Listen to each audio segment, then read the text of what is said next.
The Mannerheim Method. How to stop the aggressor.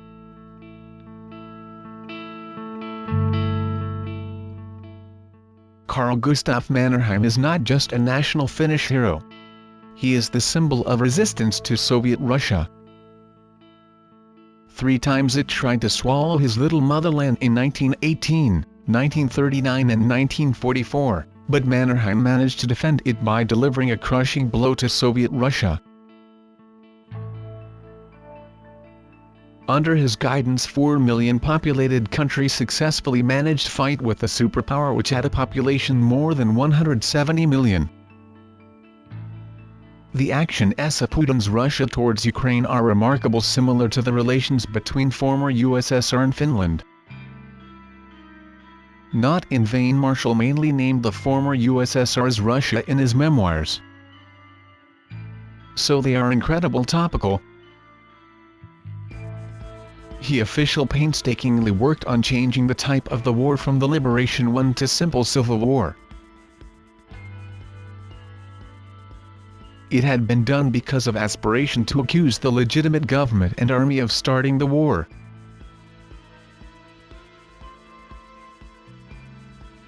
But it can't hide that fact. In 1918 we were defending the integrity and independence of our state.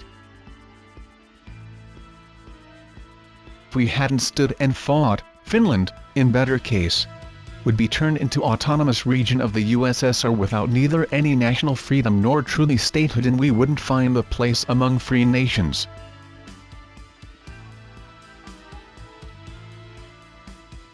We'd paid a heavy price for our independence, but the victims and hardships of this liberation war won't be forgotten. Baltic countries accepted Soviet conditions and received a horrible result. The jet set of all 3 countries had been destroyed, people were sent to Siberia, communists had destroyed the society because of total indifference of the nation. So if you don't fight for, you'll lose everything. As it turned out, we have made the right choice. New time, new duties. And still all basic issues are solved with iron and blood. To protect our freedom, the army should be in full combat readiness. Fortresses, cannons and foreign support won't help if every man doesn't realize his importance as defender. Let Finns remember that strong army cannot be formed without unanimity, and only the powerful nation can safely create its own future.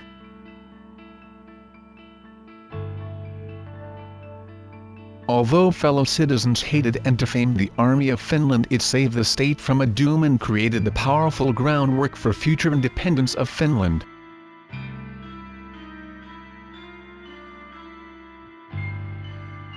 Finnish army wasn't armed enough. We didn't have artillery, armored vehicles, and were lacking in ammunition and projectiles. The power of Finnish army was its unanimity. Everybody was ready to protect their country by all means. We were bad armed, but good studied. In spring 1920 the government allowed communists to organize meetings of Finland's Social Workers' Party. Although the secret central police demanded forbidding that party, relying on irrefutable evidence, and required its leaders to be prosecuted for treason, the government didn't react.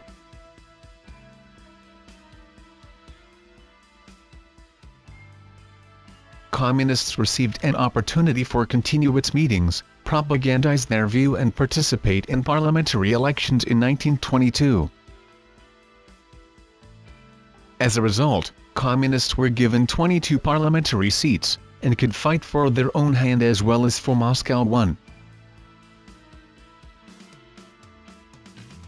The election struggle was hard. Left-wing forces led subversion. The election system, which had been accepted at the previous parliament election, wasn't changed.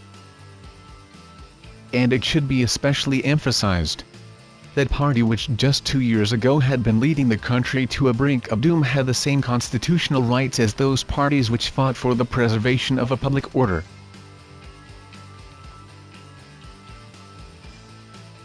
While during the meeting at Ministry of Foreign Affairs I tried to prove the opportunity of conflicts because of possible Bolsheviks' invasion into Europe, I was frankly misunderstood.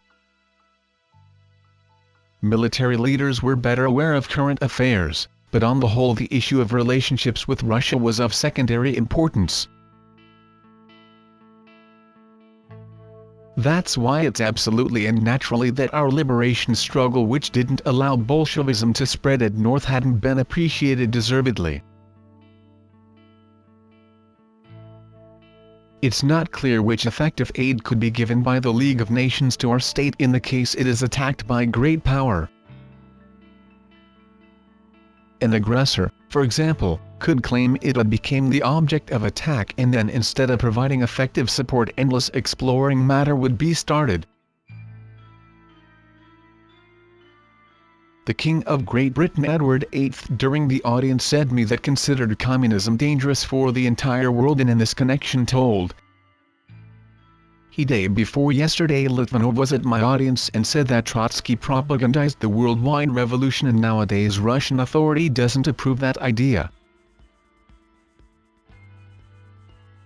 They wanted to create the most perfect form of government in their country only, using the best ideas of state structure,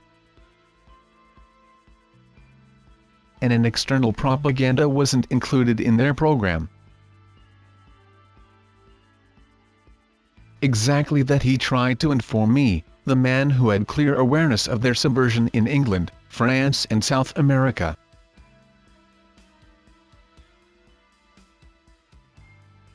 At the beginning of August, Baltic countries were finally joined to former Soviet Union. In those eventful weeks the negotiations on the nickel concession were held, and Finland members were under enormous pressure there.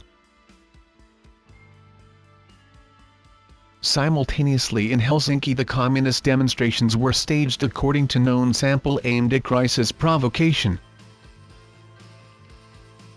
When a group of brawlers had been arrested during street riots, the Soviet ambassador protested to the Prime Minister. The most an attack of Finnish airliner Kaleva, which had been brought down in 1939 on 14 July during the regular flight from Tallinn to Helsinki, excited public opinion. The facts: 2 Russian fighters shoot down Kaleva and Russian submarine cruised in that area possessed all the goods which had been at the flight were proven. Besides, Finnish pilot and liner crew passengers died. They were foreigners, and among them French diplomatic courier Fleu, whose bag with letters became a so-called trophy. It was confirmed several years ago by captured submarine officers' evidence. According to his words, bag with the diplomatic mail on the high seas was transferred to the ship, which had been immediately expelled from Kronstadt. On 27 November in 1939 Molotov informed our ambassador the Soviet government didn't consider itself bound by Treaty of Non-Aggression anymore. Nobody paid attention to Finnish suggestion of a joint study of the incident considered a shot of unknown origin in the Manila village, and started to claim Finnish government was asking to withdraw Russian troops at 25 kilometers from the border, misrepresenting the facts. In Andrei Zdanov's archive the real plan of conduction the May-Milsk incident is preserved. At that time Zdanov was the first secretary of the regional committee of the Communist Party in Leningrad. This historical issue had been opened for a long time. The Soviet Union didn't accept it, and only at the beginning of '90s recognized it was provocation. Russian historians themselves said Soviet side had assaulted. In the note from 25 November, Molotov blamed Finnish armed forces for continuing hostilities not only at Karelian Isthmus, but at the other areas as well.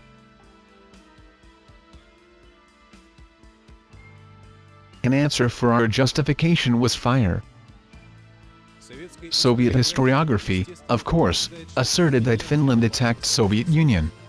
But, as it well known, in 1990s Soviet historiography was changed and it was proven that everything has happened vice versa. The documents showed that Soviet secret police carried out a provocation. It was some kind of show to make a reason for Soviet Union to start the war.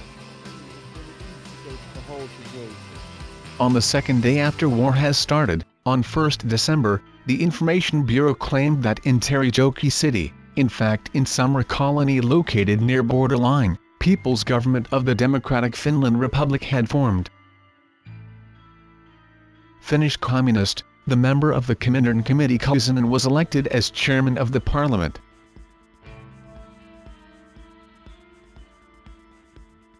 The next day Information Bureau claimed an appeal of assistance had been done by People's Government was approved and informed that former USSR and Finland signed such an agreement.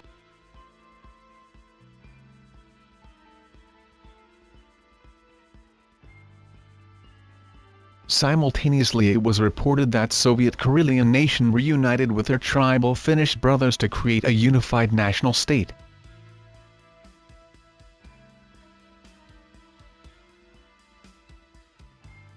Of course, nobody seriously taken the People's Government statement, and leaflets which were thrown around with bombs and promised bread to hungry Finnish people raised only laughter.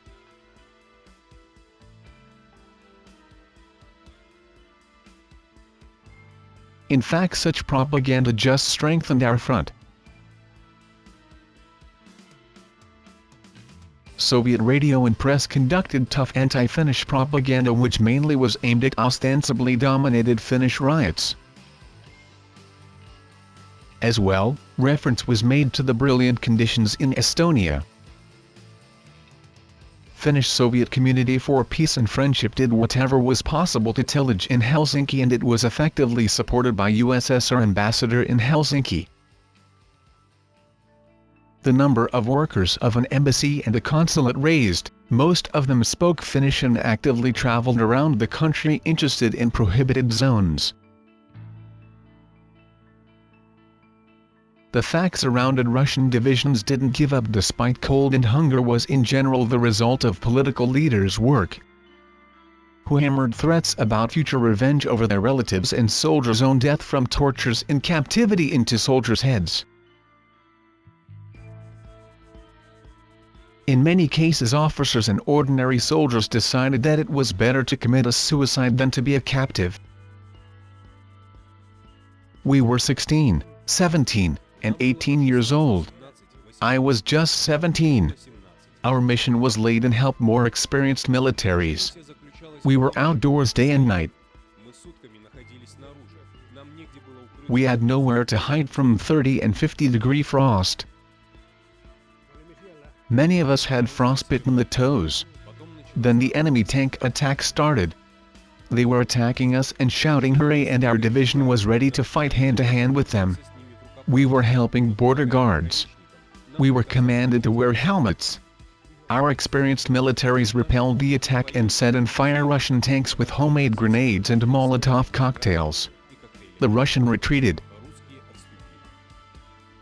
After the tough lessons of the war, the parliament nowadays understood that military expenditure should not be weighted on pharmaceutical scales, and amounts necessary to conduct the Defense Department in order allocated without murmuring.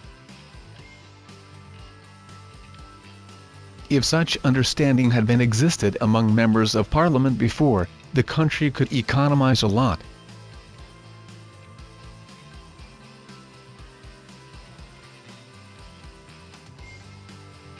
Carl Gustav Emil Mannerheim, Publishing House, Waprius, 1999.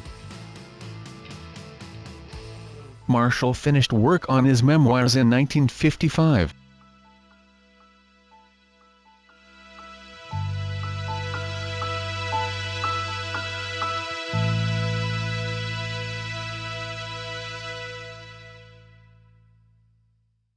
Support of this video channel is just your attention.